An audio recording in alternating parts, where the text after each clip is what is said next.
War is hell, guys, and it is also sweet to those who have never experienced it. That's why we play video games, which allow people like me, who have never been closer to a battlefield than an armchair, the ability to mass a gigantic army of seasoned, pixelated, lifeless killers without being hassled with the logistics of supplying said force and massacring to within a third of its strength an opposing army commanded by an equally witless AI. Welcome to the first experimental episode of Josh Plays. In this video, guys, we will be exploring in an incredibly superficial way the battle-winning system of the Roman Republic, the Triplex Acies, which is actually described through video game footage much better in several other videos which I'll link below. And with that startling piece of YouTube promotion, we will get on with the video. Let's dive in. Now, to start with, what we're going to do is we're going to have a quick rundown of the army in question that we're going to be talking about today, and that is the Republican Roman army, the military force of the Senate and the people of Rome. Now then, Roman legion of the time was a slightly different beast to the famous one of the 1st century AD. The BC version was very much a citizen force made up of conscripts. Essentially, it's a form of national service at the time. Without going into huge detail on a subject that has been exhaustively covered, try and do something more original later perhaps, I'll just say Roman legion of this time was essentially divided by how well you could equip yourself, and to a certain extent how much military experience you had, and also by your age. And you start with the men at the front, the velites, poor troops, men who can only equip themselves with maybe a small pectoral piece of armor, maybe a helmet, definitely javelins, probably a small shield, and traditionally these men are often depicted wearing a form of animal skin on their head. These are called the velites, and they were the skirmishers of the Republican Roman legion.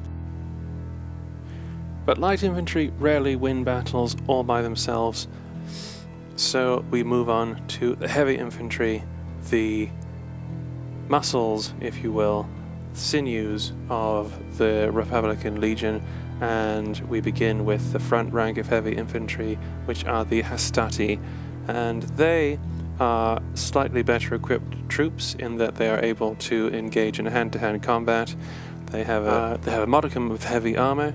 They're armed with the Roman fighting sword, the 2 pilae, and they were considered to be some of the youngest men in the legion, and these men would be the first to come to grips with an opponent. Coming after them are the principes, or principes, depending how you wish to pronounce it. These men slightly more heavily armored than the hastati in front of them. This line was considered to be made up of what the Romans felt were men in the prime of life, which I believe is somewhere between 30 and 40 years of age. They are currently thought, and have traditionally been thought, to have been equipped with male shirts, as it is sometimes called, also armed with 2 javelins and the fighting sword. Behind them come the old men of the legion, if you care to use that phrase, the veterans, the last of the Roman phalanx, and these are the triarii, and they take up a position at the very back of the legion, and It was said that if it came down to the Triarii, then the battle was a very close fought fight indeed. It was their job to save the day if everything went wrong. Things should never come down to the Triarii. It's a lesson we should all remember. On the flanks are deployed the cavalry, the equites, and the Roman cavalry were famously inept, or perhaps that is a misjudgment on the part of historians, because in most battles the Roman cavalry performed below par compared to practically everybody, but they nevertheless served their purpose and probably get a lot of unnecessary stick. Now then, with all of that out of the way, I think we should get on with the presentation of a battle in Rome II Total War, where I try to utilize the Triplex Acies formation and ultimately fail to do so because the gamer in my head takes over and starts to play the game as a gamer should, instead of a guy trying to do some sort of lame, half-baked historical experiment with a gaming engine rather than a battle simulator.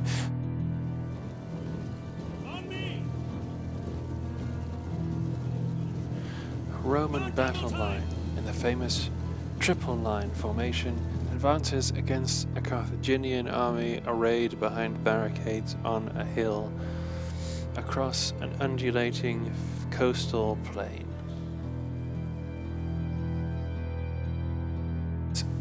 The Carthaginian army is, as usual, quite varied in what it is composed of. In the front, there's a lot of Iberian javelin men and Celtic javelin men. The second line of swordsmen that you saw a moment ago, likewise, and in the rear they have some African spearmen. On the flanks they have a mixture of heavy and light cavalry, all of which should outclass my own. I've tried to be as historically accurate in my formation here, but it soon all goes to pot, because in this game you have to you quickly realize that it's much simpler to give group orders rather than single orders to each unit as you get closer to engaging with the enemy. So here we are with a very nice classically Republican Roman battle line with intervals between the maniples, which would allow a rotation of fighting lines. But now, as the advance contact begins, they condense to essentially one single 3 lines without intervals, which would make it historically very difficult for them to rotate those lines.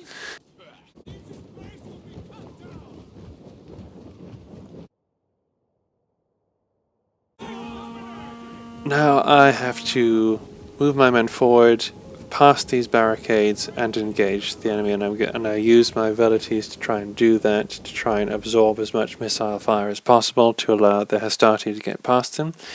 The Carthaginians have a great amount of javelin men, and they're not really falling for it. You can see javelins coming in at my heavy infantry right there, and that's because the abilities have to try and break through this line of fortifications, which nevertheless they do, and they begin on the left, moving forward there.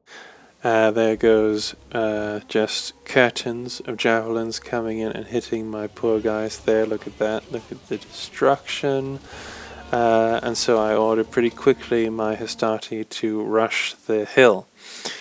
They slow down slightly as they pass these barricades, but they don't take terrible casualties from the javelins as they go up, until they get really close and actually come into contact with the swordsmen that the Carthaginian AI sends up to attack them. But also what happens, interestingly, is that the AI decides that these sword-armed infantry can be charged by his cavalry, and in the sort of the system that this game is made up of, that makes sense. But in a historical sense, as you can see, what happened is just terrible. Because what you can see happening here from that map is that pretty much my small amount of Hastati draws the entire Carthaginian army in on it, like some sort of vacuum. And you can see from this bird's eye view that my Principes, my second line of heavy infantry, haven't even been deployed yet in battle, and they're just actually going in now, leaving me with a great amount of troops as yet uncommitted and able to extend their line to the flanks, attack them with javelins just before they're going in there, and that was an incredibly effective volley of javelins there. And the AI then tries to recover the situation by bringing his cavalry out and throwing them at my flanking units, but it's not really working because I now have too many reserves moving around the flanks, and my cavalry, which has been left completely to its own devices, is able to countercharge them and deal with them. Meanwhile, in the centre, at last, the hard-pressed Hastati begin to break under the immense pressure they've been under. Nevertheless, as you can see there, that's my cavalry just moving in, and here we have a line of Triarii setting up, ready to contain any kind of breakthrough.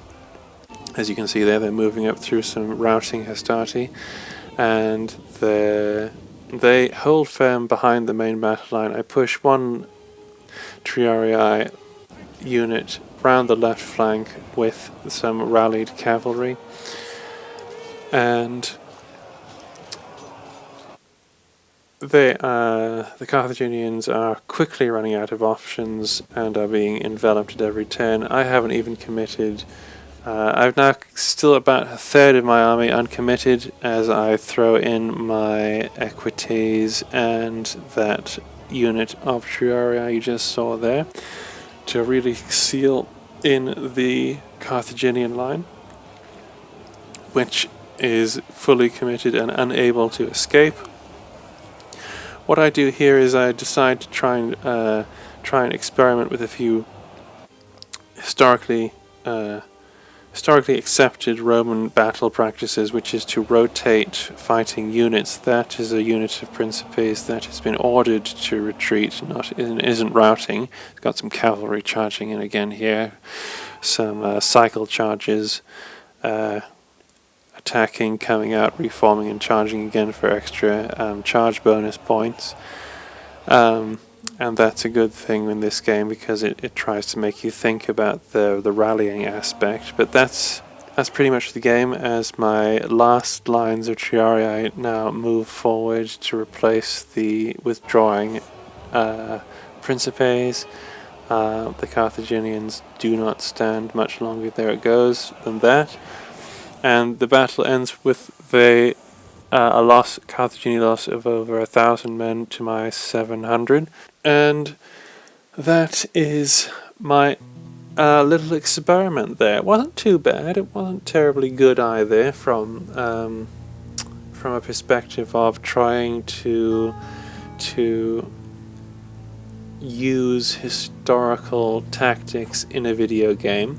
There are constraints about doing that in Rome 2 Total War, especially against the AI, because the AI is programmed to think in a different way, obviously, to a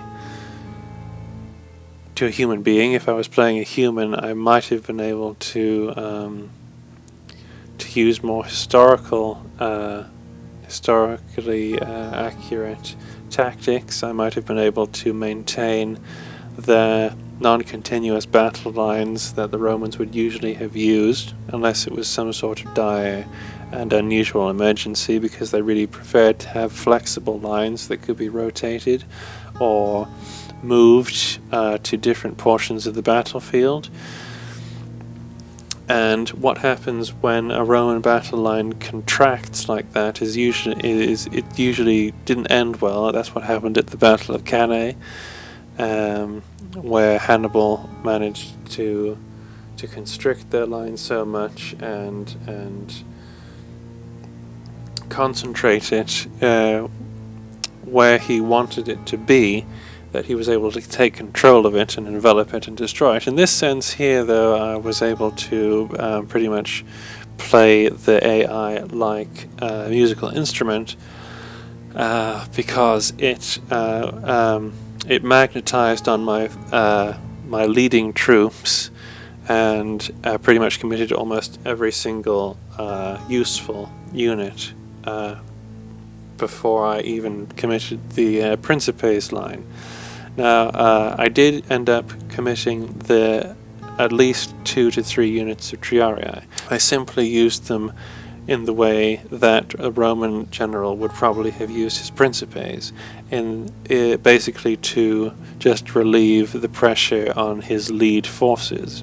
It's another thing about the game, you generally tend to use most of the troops on the field, and I was able here to actually not use a great deal of mine. Some units, 2 units of Triarii, lost no men practically, and one didn't even kill any. Whereas some units of Hastati were reduced to a third of their strength. However, units of Principes only lost half their strength, and so on. The cavalry also took very light casualties, velities, mixture, and for an army like that, which is more or less as balanced historically as I could make it, with about 4 units of heavy infantry per line and 4 units of cavalry. It wasn't bad. Yeah, it was a fun battle. I enjoyed doing it, and it was an interesting challenge. I'm going to experiment some more with this game and see if I can actually pull off a historically accurate win. But for now, guys, if you liked the video, please subscribe and leave a like and a comment. If you've managed to play this game with historical tactics, let me know how you did it down in the comments section. Hopefully I'll be able to do more videos like this in the future. And yeah, thanks for watching. I'll see you next time. Bye.